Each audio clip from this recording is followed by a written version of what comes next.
이것이 정치다. 예, 오늘은 서상민 정치평론가, 이수희 변호사, 강석진 정치평론가, 그리고 양재열 변호사 이렇게 네 분과 함께하겠습니다. 어서 오세요.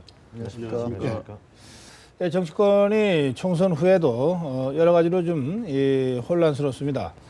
뭐 원내대표 선거들은 이 두 당이 치러야 됩니다. 새누리당, 더불어민주당. 그리고 새누리당은 지도부 구성을 둘러싼 논란이 아직 정리되지 않았고요. 더불어민주당 또한 마찬가지입니다. 전대를 할 건지 연기할 건지를 둘러싸고 당내 논란이 아주 복잡합니다. 오늘 이런 당내 사정들을 좀 심층적으로 분석해 보겠습니다.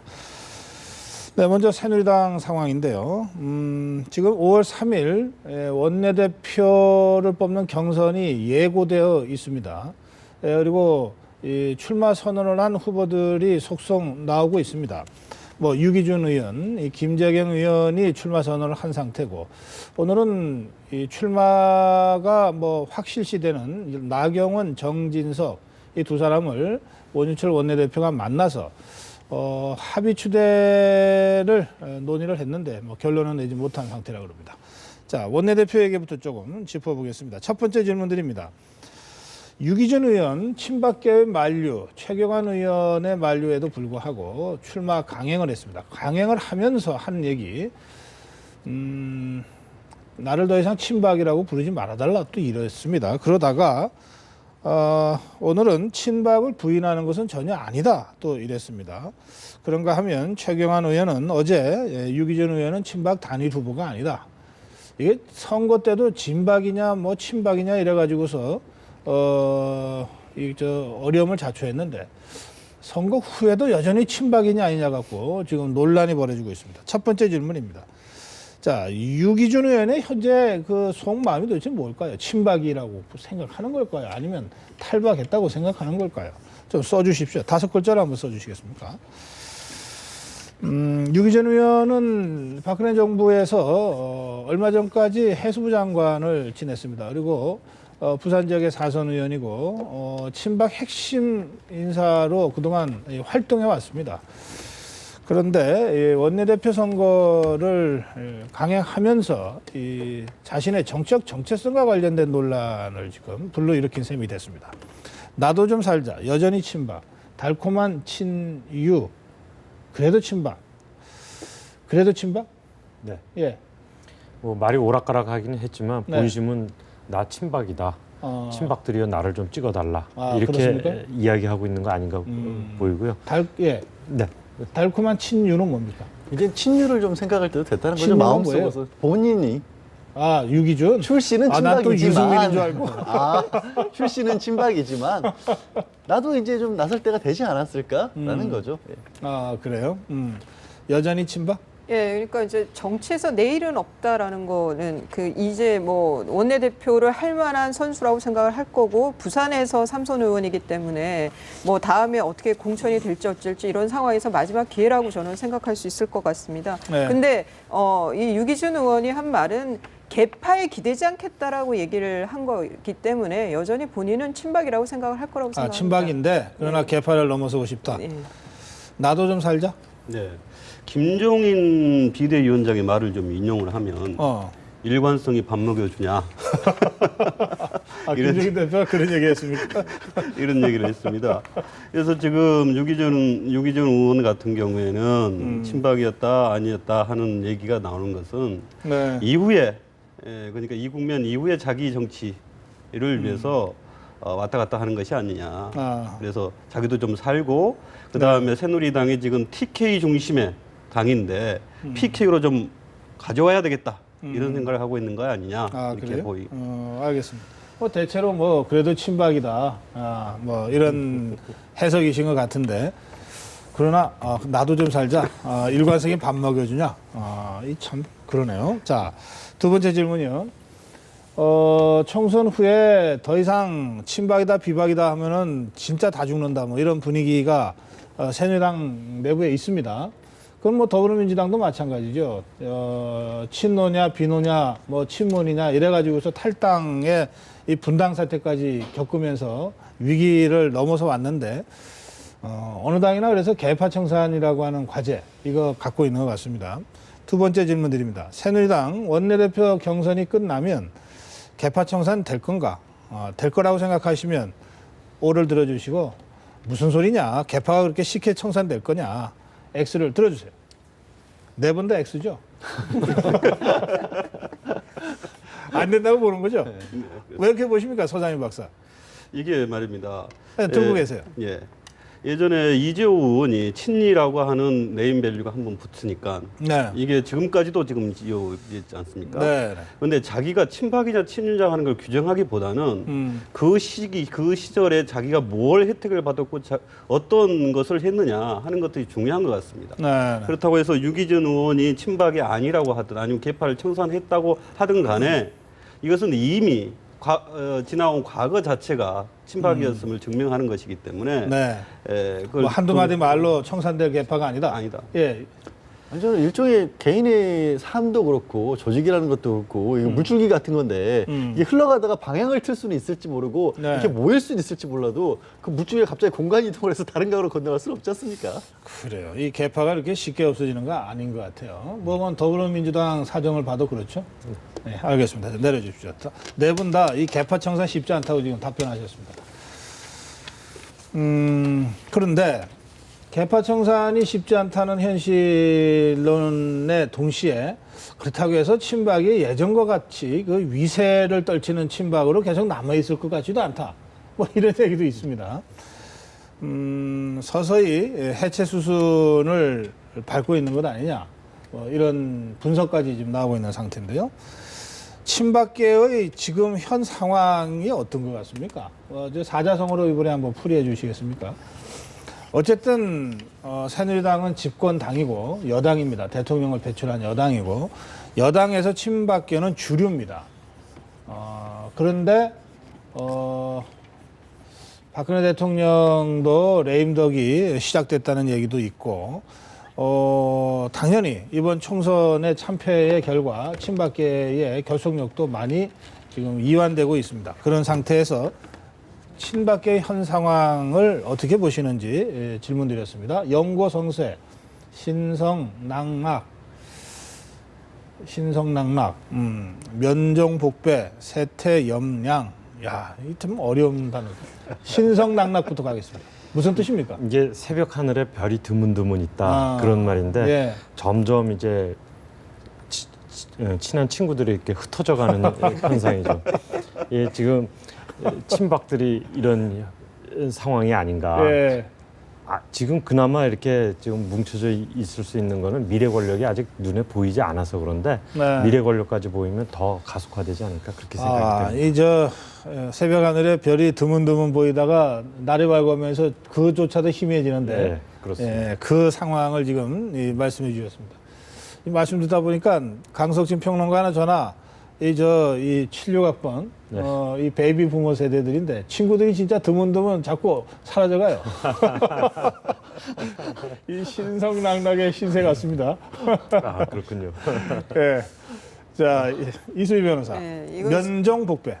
그러니까 이제 얼굴은 이제 따라간다니. 그러니까 겉으로는 복종을 하는 것 같은데 네. 속으로는 딴 마음을 품고 있다. 뭐 그런 내용입니다. 숨어서 다른 생각을 한다. 네. 지금 아마 지금 공천을 새롭게 받은 사람은 친박계라고 봐야 되는 거죠. 본인도 그 혜택을 받았다고 생각을 할 거고. 하지만 미래 권력이 말씀하신 대로 뚜렷하게 누구라고 나오지 않아서 그런 거지. 그래서 너무 깊게 발은 담그지 않고 아마 원내대표를 그러니까 합의 추대가 아니라 경선을 한다고 하면은 그 안에서도 뭔가 이게 교통 정리가 될 거거든요. 네, 예, 그런 알겠어요. 거는 따라는 예. 하겠지만 세게는 나오지 않을 거예요. 친박계 겉으로는 박근혜 대통령을 여전히 따르면서 그러나 속으로는 미래 권력이 어디인지 계속해서 살펴보지 않을 수 없는 처지에 빠졌다.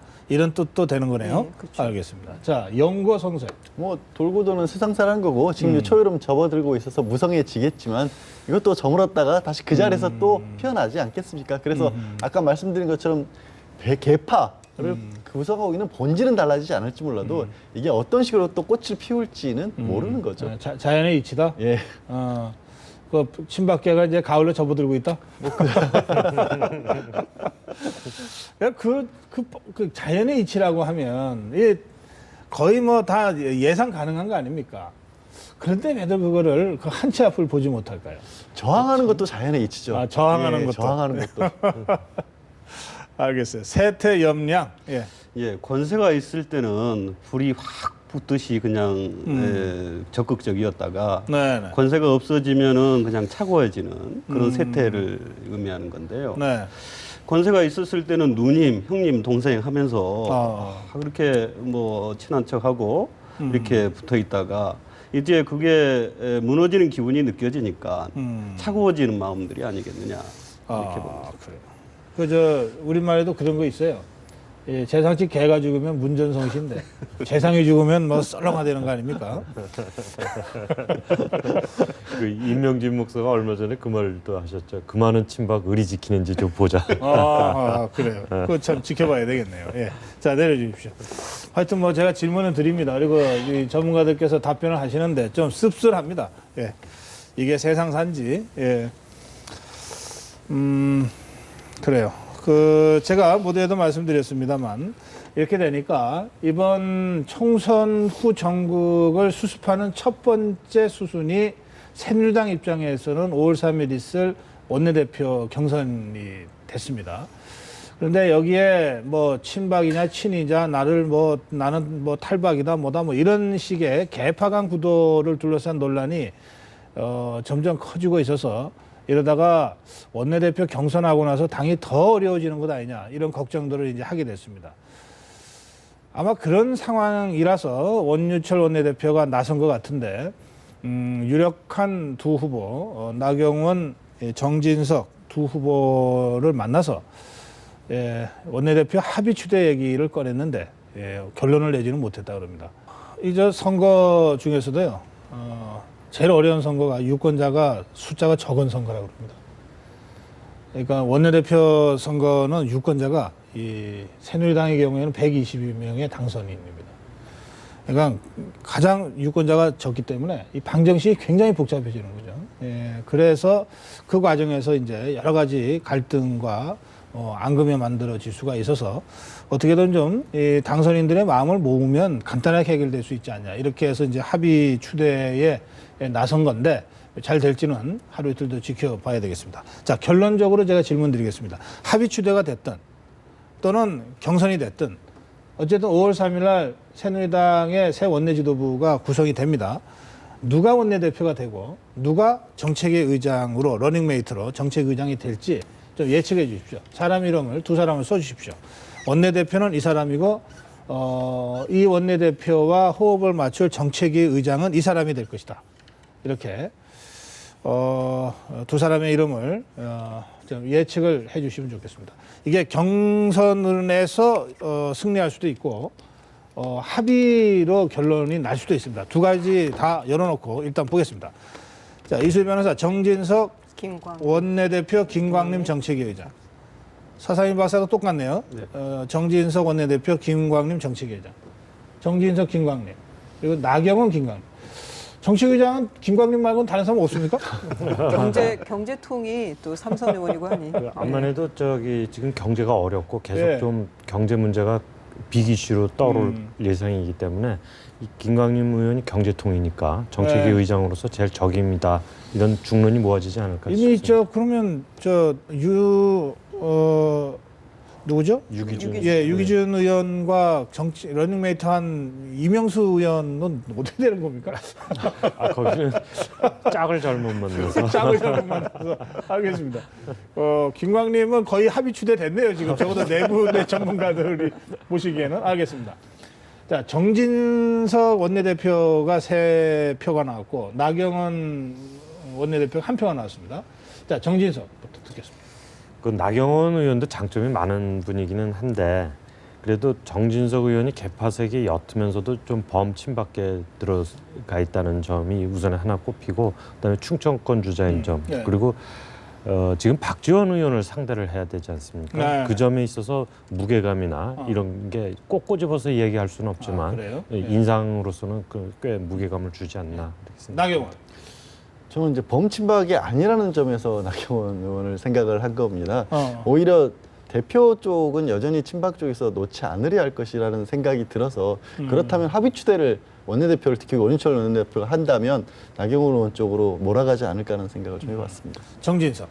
네, 이명박 정부 때 정무수석을 지내기도 했고, 그다음에 충청도 출신의 의원이기도 하고, 그다음에 성격이 무난해가지고 통합적인 리더십을 발휘할 수 있다. 그리고 또 한 가지는 아까 말씀하셨습니다만 박지원 대표와 쌍을 이루어서 협상이 가능한 인물이 네. 아니겠는가. 다만 나경원 의원 같은 경우는 뭐 다 좋습니다만은 비박이라고 하는 성격이 너무 강한 측면이 없잖아 있다. 그래서 무기명 투표에 들어가게 되면 비토 네. 세력이 좀 있지 않을까 이렇게 보입니다.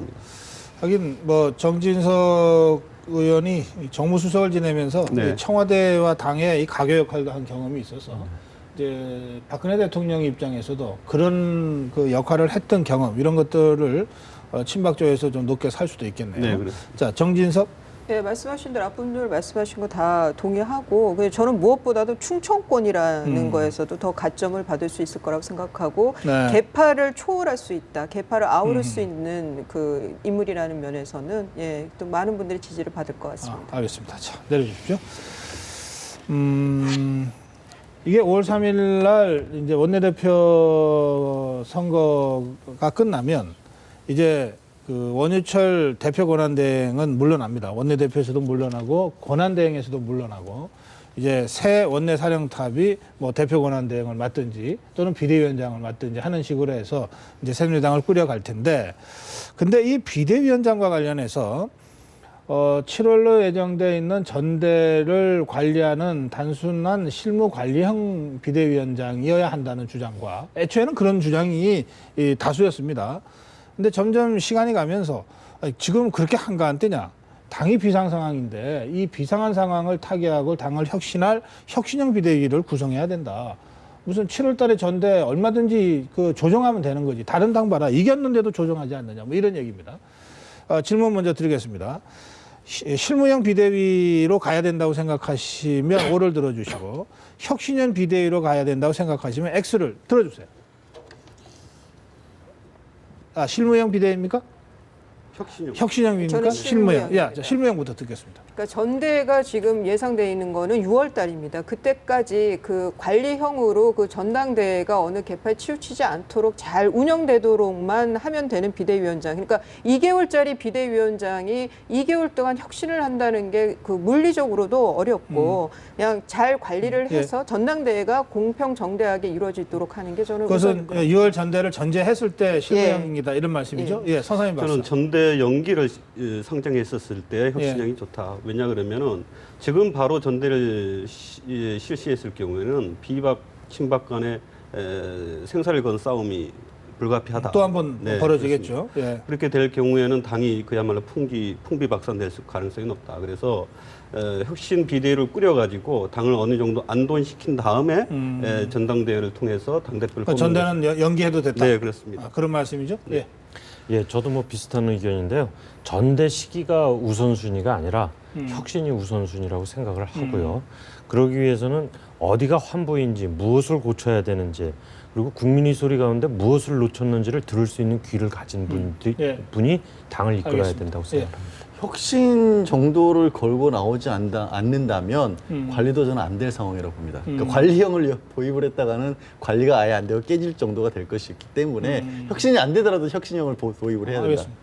이수희 변호사는 6월 전대를 전제로 해서 지금 실무형을 했는데 만약에 전대를 늦출 수도 있다고 하면은 좀 달라질 수 있겠습니까? 근데 저는 이제 현실적으로 외부 영립을 하는 인사가 지금 그건 총선에- 제가 다음 질문 드릴게요. 예. 그러니까 총선에 총력을 기울였기 때문에 저는 좀 인재난이라고 보고요. 그렇다면 예. 관령밖에 안 알겠습니다. 된다고 생각합니다. 지금 세 분이 혁신형 비대위가 필요하다 또는 더 정확하게 얘기하면 새누리당은 지금 혁신하는 것이 중요하지 무슨 일정에 따라서 그냥 뭐 지도부 뽑는 것이 중요한 게 아니다. 지금 이런 취지로 말씀을 하셨습니다.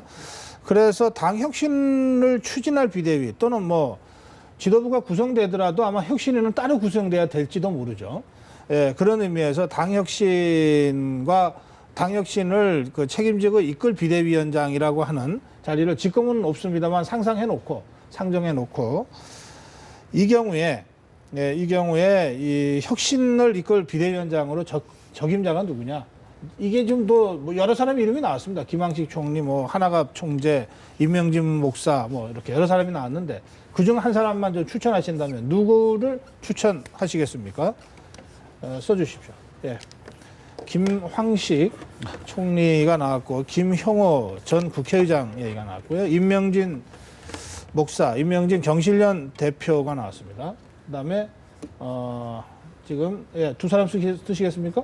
네. 예, 정의와 국회의장 임명진 대표 이렇게 글자 임명진은 왜 이렇게 작게 썼습니까? 순위가 조금 여기가 1순위. 그래요? 자, 김영호 의장부터 듣겠습니다. 네, 이 친박과 비박이 말을 듣고 정리가 될 수 있을 만큼의 중량감 있는 인사가 필요하다.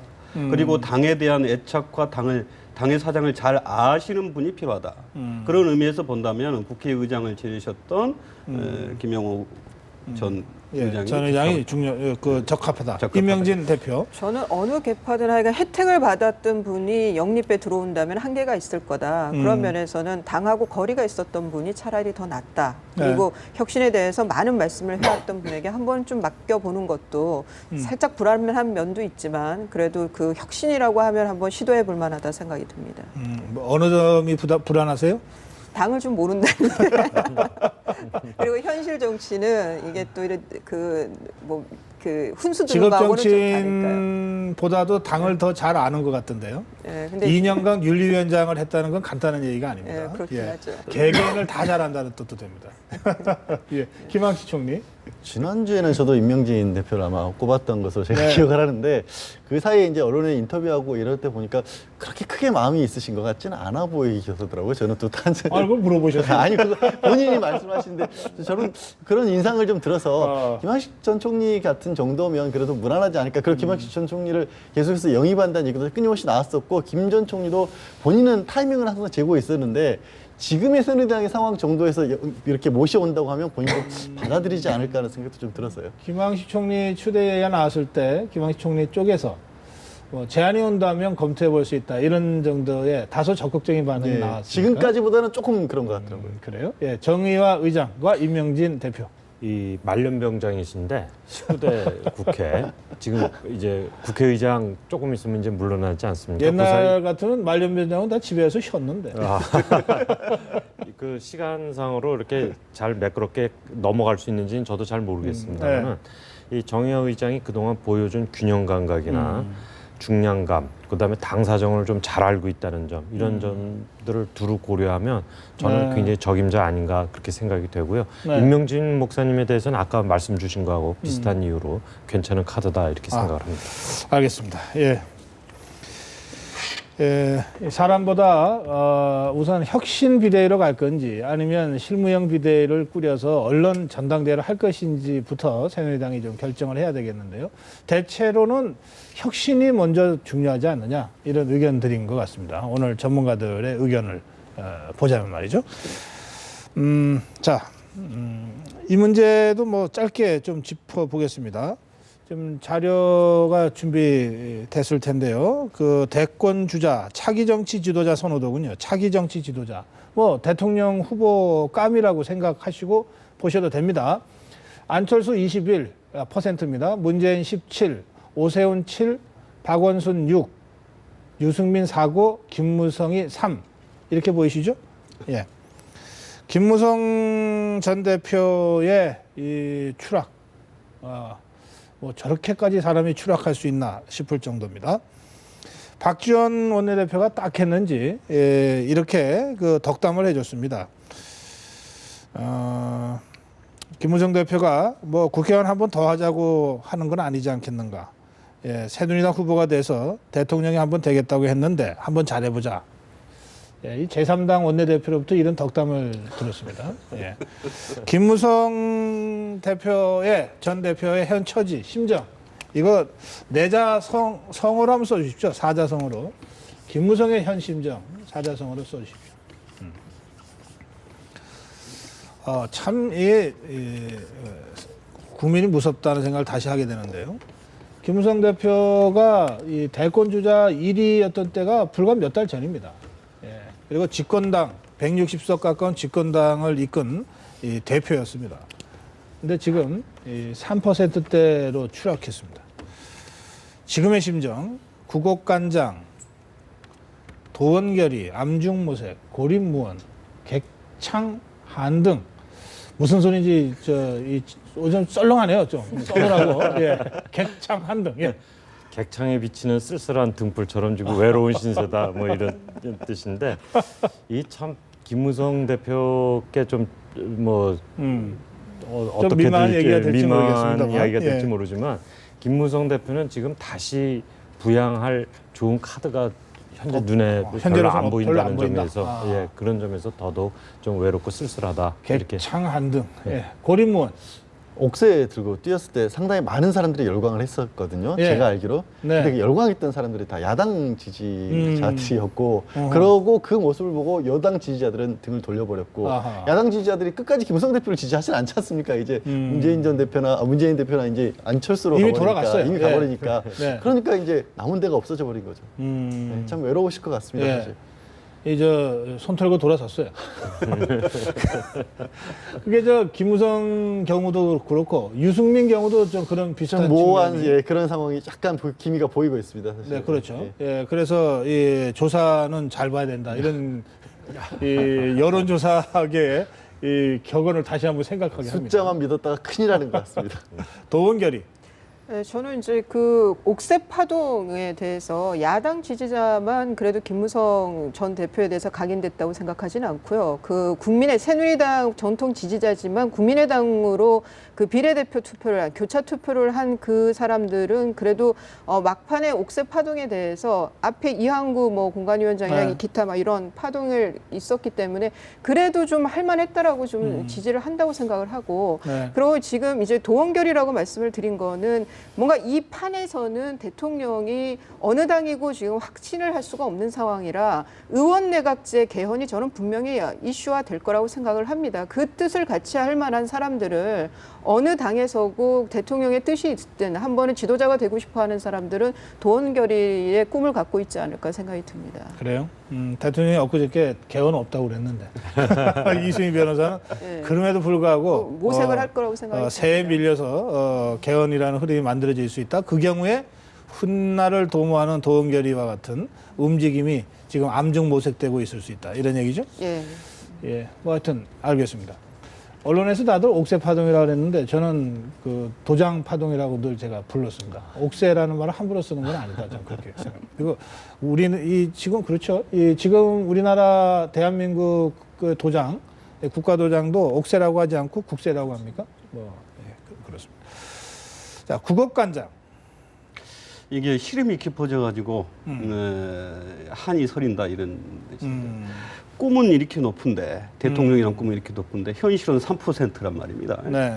이러면 시름이 안 깊어질 수가 없다. 그렇다면 오늘 밤 또 소주를 마셔야 되네. 있을 때 잘하지. 그런 말이 자꾸 생각이 나네요. 네, 그렇습니다. 이게 숫자 다시 말씀드리는데 이게 뭐 1, 2에서 3으로 올라갈 때 3과 뭐 20 넘다가 3으로 떨어질 때 3은 좀 많이 다르네요. 예. 알겠습니다. 자, 더불어민주당 좀 짚어보겠습니다. 이 더불어민주당은 지금 전당대회를 언제 할 건가를 놓고 사실상 그게 김종인 대표 체제의 연장 문제이기 때문에 지금 결론을 못 내리고 있습니다. 중진 의원들이 만났는데도 경론이 벌어지고 결론을 내리지 못했다 그럽니다. 같이 한번 확인해 보시겠습니다. 전당대회 시기를 논의하기 위해 한자리에 모인 더민주 4선 이상 중진 의원들. 전대 연기론을 두고 1시간 반 동안 경론을 벌였지만 결론을 내지 못했습니다. 총선에 승리한 김종인 비대위 체제를 좀 더 끌고 가야 한다는 의견과 김 대표의 역할을 존중하지만 전당대회는 당원에 명시된 대로 개최해야 한다는 의견이 팽팽히 맞선 것으로 전해집니다. 전당대회 연기 여부의 문제는 당선자와 연석회의가 법적 기구는 의결 기구는 아닙니다. 중앙위원회 의결이 필요하다고 생각합니다. 회동 자체가 바람직하지 못했다는 의견도 나왔습니다. 오늘 중진회의는 적절치 못했다. 아무 기구에서도 논의되지 않은 시점에서 중진회의가 먼저 그것을 함으로써 결론이 성질일 것도 아니고 중진들마저 전대 연기 여부를 놓고 갑론을박을 벌이면서 전대 시기를 정하는 다음 달 3일 당선인 총회와 당무위 연석회의도 상당한 진통이 예상됩니다. 연합뉴스 TV 정영훈입니다. 네, 이 영국 의회도 보면 이 원로회의라고 하는 비공식 모임이 있다 그럽니다. 당내에 어려운 사정이 발생했을 때 원로들이 모여서 지혜를 짜내서 어떤 합의를 도출해내고 대개 당 지도부가 그걸 받아들이는 식으로 하는데 저런 원로 모임이 공개된 적은 한 번도 없었다 그럽니다. 공개된 자리에서 원로들이 무슨 얘기를 할 수 있겠습니까? 조금 전에 중진 모임을 기자들이 전부 취재하는 가운데 저 자리에서 어떤 결론이 날 수 있을지 제가 참 이해할 수가 없습니다. 이 중진의 지혜는 저런 식으로 얻어지는 게 아니다. 그렇게 우선 생각이 됩니다. 어쨌든 질문 드리겠습니다. 전대 연기 될까요? 안 될까요? 자, 연기 될 것이다. O. 연기 안 된다. X. 들어주세요. 전대 연기가 세 분이십니다. 세 분은 전대 연기 될 것이다라고 보는 거고요. 안 될 거라고 보는 거죠. 네, 서상민 박사. 이 친문 세력이 전면화하고 있습니다. 네. 그래서 이미 친문 세력 같은 경우는 김정인의 효용성이 떨어졌다, 없어졌다 이렇게 보고 있고요. 빨리 전대를 개최해서 문재인을 중심으로 한 대권 가도를 달려야 된다. 저는 이렇게 친문 세력이 인식하고 있을 것이다. 차제에 정리하자? 네, 그렇습니다. 그래서 이번에 정리를 하고 대권 가도로 가는데 그것은 호남에서 패배를 김정인한테 덮여 씌운 이로 나오는 것이다. 이렇게 보이십니다. 네, 틈을 주면 안 된다? 네. 예. 저는 연기 쪽으로 갈 가능성이 조금 더 높다. 네. 많이 높지는 않고 그렇게 생각을 하는데요. 그 이유 중에 하나는 지금 초점은 김종인 대표를 어떻게 할 것이냐, 미끼 상품으로 계속 쓸 거냐 말 거냐에 모아져 있지 않습니까? 그런데 김종인 대표의 미끼 상품으로서의 상품성이 다 됐다고 버리기에는 아직은 좀 아깝다라고 생각할 수 있겠다 예. 봅니다. 문희상 의원이 재미있는 말을 했네요. 처음부터 두 사람이 많이 달라서 만나지 말았어야 했다. 그러나 이미 만났고 지금 이 상태에서 용도가 다 됐다고 김정인 대표를 내치면 문재인 대표가 결정적인 타격을 먹을 것이다. 이렇게 분석했습니다. 네. 예. 그래서 연대가 불가피하다 이렇게 말씀하시는 것 같아요. 연기가. 예. 자, 그런데 저 전대 연기가 네, 알겠어요. 내려주시고요. 조금 전에 그러나 차제에 정리하지 않으면 앞으로 더 부담이 커질 거다라고 하는 게 서상민 박사의 분석이었고, 그래서 차제에 정리하기 위해서 친문 세력이 호남 참패의 원인을 김종인 대표한테 덮어씌우고 있는 것 아니냐 이렇게 분석하셨습니다. 자, 그 말씀 때문에 이 질문 드립니다. 호남 참패의 원인 김종인한테 있는지 문재인한테 있는지 아니면 다른 어떤 이유가 있는 것인지 써주십시오. 이미 어제 그저께 호남 지역의 낙선자들과 이 정치인들 더불어민주당 쪽의 사람들이 모여서 김종인 대표 때문에 호남에서 참패했다 이렇게 포문을 열었습니다. 그 점을 아까 서상민 박사가 지적한 건데, 자, 문재인이 호남 참패의 원인이다. 문재인이 호남 참패의 원인이고 운동권 정당이라는 이미지도 참패에 일조했다. 눈치 보기 때문에 졌다. 적어도 김종인은 아니다. 자, 문재인부터 듣겠습니다. 자, 김종인이라고 그러면은 김종인을 누가 영입했습니까? 김종인을 삼고초려, 백고초려해서 왜 영입했습니까? 그래서 당을 안정화시켜 놨습니다. 그리고 나서 또 문재인 대표가 호남에 가서 또 호남의 반 묻는 감정을 자극했습니다. 그래서 김종인을 영입한 것부터 시작해서 총선 끝날 때까지 모든 호남 참패의 원인은 문재인에게 있다. 저는 그렇게 보고 있는 것입니다. 예, 문재인이다. 그리고 운동권 정당이다. 예, 문재인 대표 전 대표가 광주에 이제 총선 운동 기간 중에 가서 호남 홀대는 오해다라고 얘기를 했지만 그 얘기는 본인의 얘기이고 호남 분들은 호남 홀대를 당했다고 생각을 하는데 그걸 오해라고 한다고 해서 해결될 일이 아니잖아요. 그럼 그거는 호남 분들이 홀대 당했다고 생각을 한 거, 그거는 문재인이 우리를 홀대했다고 생각한 거, 그게 민심인 거고 그렇다 그러면 문재인 때문에 이 호남에서 완패를 한 거라고 생각을 하고요. 네. 지금 운동권 정당이라는 건 김종인 대표가 왔기 때문에 그래도 이게 희석이 돼서 그나마 이게 수도권에서는 거의 완승을 하고 예. 호남에서도 그랬다고 생각을 해요. 눈치 보기. 그러니까 그런 어떤 정서가 있다라는 것을 좀 빨리 눈치를 챘거나 그랬으면은 가서 뭘 빨리 하든지 해야 되는데 괜히 눈치 보면서 그 시점 조율하고 가냐 마냐 말라고 이러느라고 저는 오히려 더 인심을 그리고 잃었다. 결국은 막판에 갔는데 네, 막판에 갔는데 늦었죠. 너무 눈치만 늦었다. 보다가. 예. 적어도 김종인은 아니다. 왜 그러냐면 호남에서의 그 결과는 오랫동안 내연되어 온 겁니다. 좀 하루 이틀에 일주일, 2주일 사이에 형성이 된 게 아니고 따지고 보면 노무현 정부 때부터 예, 오랫동안 배태된. 이게 숙성되고 퍼지고 이랬던 거기 때문에 그걸 김종인 대표한테 이야기를 하는 거는 뭐 아주 작은 원인을 제공했는지 모르지만 전체적인 큰 흐름을 잡는 거는 아니라고 생각을 하고요. 네. 그 기본적으로 이번에도 그 문 대표가 내려가서 한 바퀴 돌고 나오면 후보들 중에 네. 상황이 굉장히 악화된다고 아우성 치는 소리가 많이 들리지 않았습니까? 아하, 예. 현장에서.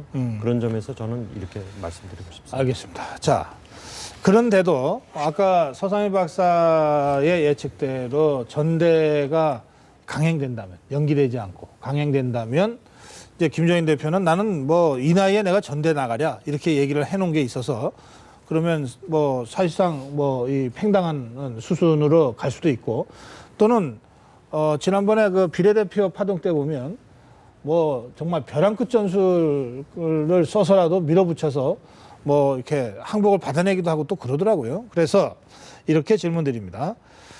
만약 전대가 예정대로 강행돼서 전대 연기가 불발된다면 김종인이 어떤 카드를 꺼내 들 것인지 한번 예측해 보십시오. 예, 그냥 물러설 사람 같지는 않습니다. 지금까지 김종인이 더불어민주당의 비대위원장 대표를 맡으면서 보여준 한 2달 반, 석 달간에 걸친 김종인 정치를 보면 그냥 뭐 물러날 것 같지는 않습니다. 어떤 카드가 가능하겠습니까? 대표 경선에 출마할 것이다. 전대에 출마할 것이다.